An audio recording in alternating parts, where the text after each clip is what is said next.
मुजफ्फरनगर में बुधवार सुबह एक दर्दनाक सड़क हादसा सामने आया है, जहां यूपी रोडवेज की तेज रफ्तार और लापरवाही से चल रही बस ने बाइक को पीछे से टक्कर मार दी। हादसे में आशु और मोहित गंभीर रूप से घायल हो गए। आशु की हालत बेहद नाजुक होने पर डॉक्टरों को उसका बायां पैर काटना पड़ा, जबकि दूसरा पैर भी खतरे से बाहर नहीं बताया जा रहा है। यह हादसा शामली बस स्टैंड पुलिस चौकी के पास हुआ। पीड़ितों को पहले जिला अस्पताल और बाद में निजी अस्पताल में भर्ती कराया गया। परिजनों ने प्रशासन से आरोपी बस चालक के खिलाफ सख्त कार्रवाई और मुआवजे की मांग की है। ये लड़का है जी, मेरा जी लड़का, ये मेरे बहुत घर का जिम्मेदार करने वाला लड़का है जी।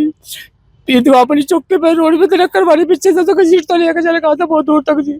200-250 आदमी रोड में गाड़ी उठाई, सबसे निकाल लगा था जी। लड़के का एक पैर कट गया, एक पैर का इलाज चल रहा जी। मेरे घर में कोई सुबह था और कोई था नहीं। कल गया जी, बहन को छोड़ने चाहता जी, गाड़ी में बैग लेगा, वो बैग लेने चाहता, पैसे लगे बैग में लेने चाहता जी। तो घर से आते जी बैग गाड़ी में चले। 25 साल की उम्र है जी। कल की है जी, कल 8:15 बजे इस पूरे मोहल्ले में कल से कोई कार्रवाई नहीं हुई जी। कल से कुछ नहीं हुआ जी। कल से सिर्फ चौक पर चुप पड़ी रही जी। वहाँ से रोडवेज वालों ने 20,000 रुपये 20,000 रुपये ले, कल करते तो होती रहती है जी।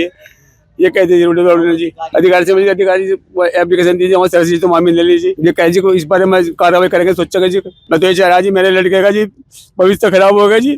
उसे कोई नौकरी मिल जाए, वहाँ से सुविधा में मिल जाए जी, और उसका इलाज का पैसे वैसे मिल जाए, बस इलाज हो जाए जिसका। मैं चाह रहा जी, मैं गरीब आदमी, मेरा कुछ बहुत नहीं है जी। हाँ, पुलिस से भी कार्रवाई करी जी। पुलिस ने तो जी एक्सीडेंट गया, पुलिस ने उनका वो नहीं मिला जी, मिल पाया। वहाँ मजदूरी करे जी लड़का मेरा, इलवाया काम करे जी। मैं मोहन प्रजापति, राष्ट्रीय अध्यक्ष भारतीय पिछड़ा वर्ग मोर्चा। हाँ देखिए, लड़का था एक खंजेपुर का, मोहित पुत्र नरेश। कल बुढ़ाना मोड़ की तरफ रोडवेज बस द्वारा उसका एक्सीडेंट किया गया। जो रोडवेज चालक था बहुत ही लापरवाही से और तेजी से बस को चला रहा था, जिसमें एक्सीडेंट में हमारे जो लड़का था उसकी एक टांग चली गई है, जिसमें पुलिस में शिकायत की गई। पुलिस ने उसको पकड़ा और फिर छोड़ दिया। अच्छा, यहाँ आने की नौबत यह है, ये परिवार एक ऐसा परिवार है जिसके सामने आर्थिक तंगी की परेशानी खड़ी हो गई है, रोजी रोटी की परेशानी खड़ी हो गई, क्योंकि उस लड़के की टांग चली गई, उस लड़के का एक पैर चला गया और दूसरा पैर भी उसका खराब होने की कगार पे है। इस परिवार को या तो रोडवेज विभाग द्वारा, जो परिवहन विभाग द्वारा इस लड़के को जो है चाहे संविदा पे ही नौकरी देने का काम करे और आर्थिक रूप से अच्छी उचित मुआवजा देने का इस लड़के के परिवार को, पीड़ित परिवार को देने का काम करे। नहीं तो भारतीय अति पिछड़ा वर्ग संघर्ष मोर्चा और पूरा पिछड़ा समाज मिलकर इस परिवार की मदद के लिए रोडवेज में चाहे हमें ताला लगाना पड़े रोडवेज कार्यालय में, चाहे कुछ करना पड़े, धरने पे बैठना पड़े, कुछ भी करना पड़े, जो भी, जब तक संघर्ष जारी रहेगा, जब तक इस परिवार को, इस पीड़ित परिवार को न्याय नहीं मिलेगा। मुजफ्फरनगर के जिला कलेक्ट्रेट में नाबालिग बच्ची से छेड़छाड़ के मामले को लेकर भीम आर्मी जय भीम संगठन का आंदोलन तेज हो गया है। संगठन के जिला अध्यक्ष विकास दूसरे दिन भी भूख हड़ताल पर डटे हुए हैं। विकास का कहना है कि उन्होंने अभी तक एक बूंद पानी भी नहीं पिया है और जब तक आरोपी की गिरफ्तारी नहीं होती उनका धरना प्रदर्शन जारी रहेगा। उन्होंने साफ शब्दों में कहा कि झुकना उन्हें मंजूर नहीं है और पीड़ित बच्ची को न्याय दिलाने के लिए वे अंतिम सांस तक संघर्ष करेंगे। वहीं प्रशासन पर मामले को गंभीरता से न लेने के आरोप भी लगाए जा रहे हैं। देखिए, जब तक नाबालिग बच्ची के जिसने भी गंदी हरकत की है, जो भी उसका व्यक्ति है, अपराधी है, उसकी जब तक गिरफ्तार नहीं होगी भूख हड़ताल जारी रहेगी। और अभी तो हमें कोई आशा उम्मीद नहीं दिख रही कि उसकी कोई गिरफ्तारी हुई है। बस एसएसपी साहब के पास पीड़ित परिवार गया था, आश्वासन मिला है, देखते हैं आगे क्या होता है। लेकिन हम भी डटे हैं और कल से एक पानी की बूंद नहीं पी है, दूसरा दिन चालू है और जब तक ये धरना चलता रहेगा। और जैसे हमने कहा था, बाबा साहब की औलादे हैं, मरना मंजूर है लेकिन झुकेगी नहीं, या तो लाज जाएगी या जेल जाएगा, तो बस एक काम होगा। कोई अधिकारी नहीं आया, बस कोतवाल साहब और LIU आए थे कि SSP साहब बुला रहे हैं, तो पीड़ित परिवार गए थे, उन्हें बस आश्वासन मिला है कि शाम तक गिरफ्तारी हो जाएगी। निष्पक्ष जांच होके ही तो मुकदमा हुआ है, नहीं 1.5 महीने बाद तो मुकदमा हुआ है और 1.5 महीने मुकदमे होगे भी होगे। 9वां महीना था, जबकि बात है 12वां चल रहा है, 3 महीने तो हो गए, अब तक निष्पक्ष जांच नहीं हुई, अब तक जारी रहेगी जब तक उसकी गिरफ्तारी नहीं होगी। ये हमारी मांग है, उसकी गिरफ्तारी। और कोई भी धी बेटी किसी की भी हो जनपद मुजफ्फरनगर में, उसके साथ खड़े हैं, चाहे कोई जाति की और कोई धर्म की हो, ऐसे ही क्रांतिकारी रूप से आवाज़ उठाएंगे। और पुलिस पे मुझे भरोसा है और आशा उम्मीद भी है जल्दी ही उसकी गिरफ्तारी हो जाएगी। दूसरी बात यह है, कहीं ना कहीं इसमें नेता इन्वॉल्व हो जाते हैं, वो अपने नेतागिरी दिखाते हैं, इसलिए जो पुलिस के हाथ बन जाते हैं कहीं ना कहीं। लेकिन अगर पुलिस अपना काम कर नहीं पाएगी तो उसकी गिरफ्तारी आज हो जाएगी, मुझे लगता है शाम तक भी हो सकती है। मुजफ्फरनगर में मस्जिदों की छतों से लाउडस्पीकर हटाए जाने को लेकर प्रशासन और मुस्लिम संगठनों के बीच तनाव की स्थिति बनती नजर आ रही है। जमीयत उलमाए हिंद के जिला पदाधिकारियों ने आरोप लगाया है कि शहर बुढ़ाना, खतौली, पुरकाजी, जानसठ और चरथावल क्षेत्रों में बिना किसी लिखित आदेश या पूर्व सूचना के पुलिस द्वारा मस्जिदों से लाउडस्पीकर उतरवाए जा रहे हैं। संगठन का कहना है कि वर्षों से ध्वनि सीमा के भीतर ही लाउडस्पीकर का प्रयोग हो रहा है। वहीं मदनी चौक स्थित मदीना मस्जिद के मुअज्जिन मौलाना इरफान के साथ चौकी इंचार्ज द्वारा दुर्व्यवहार का आरोप भी सामने आया है, जिसका वीडियो सोशल मीडिया पर वायरल बताया जा रहा है। जमीयत ने दोषी पुलिसकर्मी के निलंबन और निष्पक्ष कार्रवाई की मांग की है। आज हम लोगों ने MIM के प्लेटफार्म से कप्तान साहब से मुलाकात की है। मुजफ्फरनगर के अंदर रोज़मर्रा की शिकायत है, लोग हमें मुस्तकिल फ़ोन करते रहते हैं कि कभी किस मस्जिद के अंदर प्रशासन के लोग जाते हैं और जाके सीधा कहते हैं कि आप यहाँ से माइक उतार लिया, अगर नहीं उतारेंगे तो हम उतारेंगे। भाई कोई दादागिरी थोड़ी चल रही है, संविधान से देश चल रहा है, संविधान से ही चलेगा। जो कानून है, सुप्रीम कोर्ट का जो आदेश है, आप उसके हिसाब से काम कीजिए, लेकिन लोगों को विश्वास में लेके प्यार मोहब्बत से आप उनको समझाइए। आज की घटना है मुजफ्फरनगर के अंदर, जो मदीना चौक कच्ची सड़क पर जो हुआ है, एक इमाम साहब के साथ बदतमीजी की जाती है, उसको घसीट के लाया जाता है। यार ये क्या है? अगर आप हमारे धर्मगुरु के साथ इस तरह करेंगे तो हम उसे किसी भी सूरत में बर्दाश्त नहीं करेंगे। वहाँ चौकी इंचार्ज है, साफ नजर आ रहा है उस वीडियो के अंदर, जो उनको घसीट के लेके जा रहे हैं। यार के पीछे नमाज पढ़ते हैं, धर्मगुरु है, हमारे यहाँ पे उनका बहुत सम्मान किया जाता है। उनका ही नहीं, हम हर धर्मगुरु का सम्मान करते हैं। अगर किसी भी धर्मगुरु के खिलाफ इस तरह बदतमीजी की जाती है तो MIM संवैधानिक एतबार से उसकी बहुत मजबूत के साथ लड़ाई लड़ेगी। कप्तान साहब ने हमें आश्वासन दिया कि आप एक माइक का इस्तेमाल कर सकते हैं। अब क्या हो रहा है, प्रशासन के लोग वहाँ पे जाएंगे, जाते भाई माइक उतारिए, अगर आप नहीं उतारेंगे तो हम उतार देंगे। अरे भाई ये कहाँ की गुंडा कर दिए। कप्तान साहब से हमने मुलाकात की, कप्तान साहब बेहतरीन जिला चला रहे हैं, बहुत अच्छी तरह लोगों को लेकर चल रहे। कप्तान साहब ने कहा कि आप एक माइक इस्तेमाल कर सकते हैं धीमी आवाज़ से। तो मैं आपके चैनल के माध्यम से लोगों को कहना चाहूँगा, आप एक माइक इस्तेमाल करें, उसकी हल्की आवाज़ रखें, जिससे सिर्फ आसपास के लोग नमाजी आवाज़ सुन सकें, लोग डिस्टर्ब भी ना हो। मज़हब इस्लाम हमेशा ये कहता है कि मुसलमान सच्चा वही है जिससे किसी को कोई धर्म की किस तरह को कोई तकलीफ ना पहुँचे। तो हम आपके चैनल के माध्यम से लोगों से ये अपील करेंगे, आप नमाज पढ़े, पूजा पाठ करें, कोई नहीं रोक सकता और ना हम रुकने वाले हैं इंशाअल्लाह, क्योंकि संविधान ने हमें इजाज़त दी है। देखिए, आज जमीयत उलमा और IIM के लोग मुत्तफ़िका तौर पर जमीयत उलमा के प्लेटफार्म के नीचे एक शिकायत को लेकर कप्तान साहब से मिले। शिकायत ये थी कि पूरे ज़िले में एक अभियान चल रहा है कि माइक को उतार दिया जाए मस्जिदों पे से, और आदेश ये है कि 70 डेसिबल उसकी होनी चाहिए आवाज़। लेकिन कुछ पुलिस वाले, कुछ थाने वाले, चौकी इंचार्ज वगैरह मस्जिदों में जाकर मस्जिद के अइम्मा हजरात के साथ, मौज़िन हजरात के साथ बदतमीज़ी कर रहे हैं। और जो कानून सुप्रीम कोर्ट की गाइडलाइन है उसके मुताबिक अक्सर मस्जिदों में जमीयत उलमा की मेहनत से अक्सर मस्जिदों में उस पर काम हो रहा है, उसकी आवाज़ इतनी है। लेकिन उसके बावजूद भी आज मदनी चौक पर एक मौज़िन साहब के साथ में बदतमीज़ी की गई। तो हमने कप्तान साहब से ये मांग की है कि ऐसे अधिकारी को जिसने इसका मुजफ्फरनगर का माहौल ख़राब करने की कोशिश की, एक ज़िम्मेदार आदमी जो नमाज़ पढ़ाते हैं उनको खींचकर आप अपनी बाइक तक, अपनी गाड़ी तक लेकर आए, वीडियो वायरल हुई, तो ऐसा ना हो कि कहीं हालात ख़राब हो जाए। हम इस चीज़ को मद्देनज़र रखते हुए भागकर कप्तान साहब के पास आए। कप्तान साहब से हमने रिक्वेस्ट की, कप्तान साहब ऐसे लोगों के खिलाफ़ कार्रवाई करें जो माहौल को ख़राब करना चाहते हैं, चाहे वो पुलिस अधिकारी हो, चाहे वो पब्लिक का आदमी हो, कोई भी हो। और एक दूसरी बात, हम आपके माध्यम से तमाम ज़िले वालों को ये बात कह देना चाहते हैं, तमाम मस्जिद के ज़िम्मेदारान को, मुतवल्लियान हज़रात को ये बात कह देना चाहते हैं, कप्तान साहब से हमारी बात हो गई है कि आप एक माइक को रखकर चला सकते हैं। अगर आपकी मस्जिद पर 2 माइक या 3 माइक हो, उनको उतार कर सिर्फ एक माइक की इजाज़त है, आप एक माइक को चला सकते हैं, एक माइक की इजाज़त है। अगर कोई पुलिस वाला आपको परेशान करे, आप अपने CO साहब से और आप कप्तान साहब से डायरेक्ट बात कर उनकी शिकायत कर सकते हैं।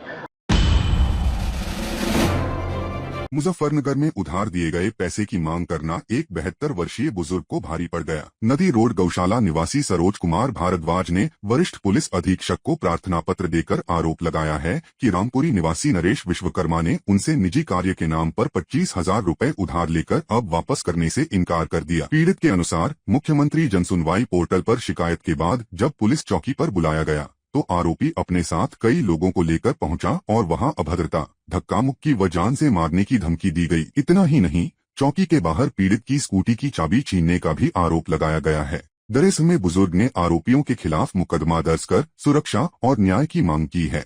मेरा नाम देशपाल पांचाल है। ये मामला भारद्वाज जी हमारे क्या नाम है आपका? सरोज कुमार भारद्वाज। इनके 25,000 रुपए नरेश विश्वकर्मा है जो रामपुरी में रहते हैं। तो उन्होंने कई बार मांगने का प्रयास किया और उन्होंने इनको टरकाते रहे। फिर उन्होंने माननीय मुख्यमंत्री पोर्टल पर डाल दिया, 3 तारीख को डाला था। तो फिर चौकी इंचार्ज ने इनको दोनों पक्षों को बुलाया और साफ इनकार कर दिया, मेरे पास तुम्हारा पैसा नहीं है, उसने नरेश विश्वकर्मा ने। तो ये कहने लगे ठीक है भाई, आप नहीं देना चाहते तो मैं चल पड़े। तो पीछे पीछे इनके एक मुकेश गालिबपुर है, अपने आप को गालिबपुर गांव के हैं, वो बताते हैं मुकेश गालिबपुर। वे पीछे पीछे आए और उनकी चाबी स्कूटर की निकाल ली और धक्का मुक्की इनके साथ किया और कहने लगे कि आप हमारे तहरीर देते हो इसके नरेश के खिलाफ, हम तुम्हारे पर झूठा मुकदमा करा देंगे और जान से मारने तक की धमकी और इनके साथ बदतमीजी करने की कोशिश की गई। इसके लिए हम कप्तान साहब से यहाँ मिले हैं। कप्तान साहब ने कोतवाल साहब को फोन करके कहा कि इसकी निष्पक्ष जांच की जाए और देखा जाए कि क्या मामला है, इसलिए आए। दिल्ली एनसीआर से प्रदूषण को लेकर राहत भरी खबर सामने आई है। तेज हवाओं के चलते राजधानी की हवा में बड़ा सुधार देखने को मिला है। केंद्रीय प्रदूषण नियंत्रण बोर्ड यानी सीपीसीबी के अनुसार बुधवार सुबह 7:30 बजे तक दिल्ली के आईटीओ इलाके में औसतन वायु गुणवत्ता सूचकांक 273 दर्ज किया गया है, जो 300 से नीचे है। मौसम में आए बदलाव और तेज हवाओं के कारण प्रदूषक कणों के फैलाव में मदद मिली, जिससे स्मॉग की स्थिति में कुछ हद तक कमी आई है। हालांकि विशेषज्ञों का कहना है कि अभी भी सतर्क रहने की जरूरत है और प्रदूषण नियंत्रण के नियमों का सख्ती से पालन जरूरी है ताकि यह राहत स्थायी बनी रहे। आज यहाँ पीएचडी के माध्यम से यहाँ पर सारे एजुकेशनिस्ट और बड़े स्कॉलर लोग यहाँ इकट्ठे हुए, बड़े बड़े ऑफिसर्स हुए, जिनकी एक कंसर्न था गोवा के बाद जैसे वहाँ पर सिक्योरिटी फायर की दिक्कत आई। हमारे स्कूल्स में बच्चों की सेफ्टी के लिए भी सब मिल बैठकर यही प्रोग्राम बना यहाँ पर कि बच्चों को कैसे सेफ किया जाए, सिक्योर किया जाए, बच्चों की मेंटली, फिजिकल, इमोशनल बच्चों को अपलिफ्ट किया जाए। तो बहुत अच्छा यहाँ पर प्रोग्राम रहा, वर्कशॉप बहुत अच्छी रही। गोवा के जो बहुत ही दुखदाई था, वह बहुत चिंता का विषय है, क्योंकि दिल्ली के अंदर भी काफ़ी रेस्टोरेंट्स और नाइट क्लब्स चलते हैं। तो वो दुर्घटना दोबारा ना हो, इसके लिए हमने म्यूनिसिपल कॉरपोरेशन को भी एक स्ट्रिक्ट उनको कहा गया कि सब पर देखा जाए कि सुरक्षा के मानक पूरे हैं या नहीं है, और जहाँ पर भी ऐसा है तो उसको बिल्कुल तुरंत सील किया जाए। देखो, ये बहुत ही हर्ष की बात है, मगर अगर आप देखा जाए कि हमारा कल्चर, हमारा संस्कार, हमारे जो तीज त्यौहार हैं, दे आर द बेस्ट, और दुनिया अब इनको पहचान रही है। हम विश्व गुरु की तरफ बढ़ रहे हैं, तो यही मोदी जी का विज़न है, यही देश का जो हमारा ध्येय है कि हम आगे बढ़ें और अपनी जो धरोहर है वो भी हमारी पूरी दुनिया को पता होनी चाहिए। देखिए, जो भी प्रोसेस अगर आप देखेंगे इलेक्शन कमीशन के अपॉइंट करने का, पहले 4 लोग थे, लीडर ऑफ अपोजिशन, एक minister, cabinet minister, prime minister and chief justice of India. Chief justice of India को हटाया गया by the majority, by the position of 3 people. LOP will always be in minority, तो अगर वो मना भी करेंगे किसी इलेक्शन कमीशन के अपॉइंटमेंट के लिए, he will be overruled by 2 people from the same side. तो ये क्लैरिटी जनता के सामने आना जरूरी है कि इलेक्शन कमीशन कौन अपॉइंट हो रहा है, कमिश्नर कौन अपॉइंट हो रहा है, उसका सिर्फ और सिर्फ सरकार तय करती है। कोई बैलेंस ऑफ पावर ही नहीं है, कोई अकाउंटेबिलिटी ही नहीं है। और जो मुद्दे उन्होंने उठाए, चाहे वो वोट चोरी का मुद्दा हो, चाहे वो वोटर रोल्स का मुद्दा हो, चाहे वो एसआईआर का हो, वो लगातार वो प्रश्न जो जनता के मन में उठ रहे हैं वही उठा रहे हैं। पर आज इलेक्शन कमिश्नर आकर जवाब देते हैं, लगता है बकायदा वो स्क्रिप्ट वो पढ़ रहे हैं तो बीजेपी के हेडक्वार्टर से आई है। तो मैं तो कहती हूँ, अगर इलेक्शन कमिश्नर इतनी अंडरमाइन होने को तैयार है, इंस्टीट्यूशन कोलैप्स करने को तैयार है, तो institution once and for all बंद ही कर दीजिए, बीजेपी हेडक्वार्टर से काम चलाइए। देश में 1 नेशन पार्टी रखती, 1 पॉलिटिकल पार्टी रखती। तो मैं ये कहूँगी, जो उनके सवाल हैं उसका जवाबदेही जो होती है सरकार की होती है। इलेक्ट्रल रिफॉर्म्स के माध्यम से अगर इलेक्शन बैलेंस आएगा और लेवल प्लेइंग फील्ड होगी, तो तभी सही मायने में डेमोक्रेसी कामयाब होगी। देखिए, 2 चीजें हैं। सरकार क्या वाकई गंभीर है चुनाव सुधार के लिए? तो गंभीर होती तो विधेयक लाती है। पहले तो चर्चा होती रही है। कल राहुल गांधी ने नट शेल में अगर 3 मुद्दों को उन्होंने उठाया है कि क्या अगर आप निष्पक्ष हैं तो पहले से ही जो हमारे चुनाव आयोग का जो थी उसमें नेता प्रतिपक्ष, प्रधानमंत्री और सुप्रीम कोर्ट के न्यायाधीश होते थे, जो कि सुप्रीम कोर्ट कॉन्स्टिट्यूशन का हाईएस्ट इंटरप्रेटर है। आपने उसका नाम हटा दिया है, तो वहां तो निष्पक्षता कहाँ रही? पहली बात तो ये हो गई। दूसरी बात, मशीन से रीडेबल उन्होंने कहा वोटर लिस्ट देने का हर आदमी का अधिकार है हमारे से बूथ पे कौन है, उन्होंने उसकी बातें की है। तीसरी बात, आप क्या कानून से ऊपर बना दिए कि उन पे कोई कार्रवाई नहीं कर सकते हैं? जाहिर सी बात है, कोई अगर उनको ये चीज़ें दी गई है, पावर दी गई है, तो उसका अगर दुरुपयोग वो कर रहे हैं, संविधान से अति वो जा रहे हैं, उनके अपना लिमिट क्रॉस कर रहे हैं, तो कार्रवाई तो होनी चाहिए। आप तो देखो कि न्यायपालिका में जो बहुत सारे न्यायाधीश पे कार्रवाई होती है, तो उन पे कार्रवाई क्यों ना हो? तो ये 2-3 मुद्दे हैं जिसके बारे में सरकार को जवाब देना चाहिए। लेकिन मैं आज भी कहना चाहूँगा, ये सरकार जिसे कहा जाए ना काफ़ी मोटे चमड़े वाली बन चुकी है, और जिसे कहा जाए इनको कोई असर नहीं होने वाला है। ये जिद पे आए हुए हैं और किसी भी स्थिति से SIR के माध्यम से ये दोनों के चुनाव आयोग और इनकी मिली भगत है, जिसके माध्यम से ये नागरिकों का जो स्वाभाविक जिसे कहा जाए वो एक अधिकार दिया गया वोट का अधिकार, वो उससे हनन कर रही है। जिन्ना के साथ अलायंस आपका था, हमारा नहीं था। जिन्ना के साथ हमारा कोई अलायंस नहीं हो, हम तो लड़ते रहे, आखिर तक लड़ते रहे। जिन्ना ने जो प्रस्ताव मुस्लिम लीग ने पास किया वो भी सारवर साहब की देन था, तो सरकारें आप मिलके चलाते थे। ये छुपाने की चीज़ें नहीं है, सरकारें तो आपने चलाई मिल करके। देखिए, सिविल एविएशन मिनिस्ट्री जो है, मुझे नहीं समझ में आता किस बात की मिनिस्ट्री है। एयरपोर्ट आपके नहीं है, एयरलाइन आपकी नहीं है, तो आप किस काम के लिए बैठे हो? आपके पास कानून नहीं है, अब रेगुलेशन पर चला रहे हो। कानून कहाँ है? कानून बनाइए ना।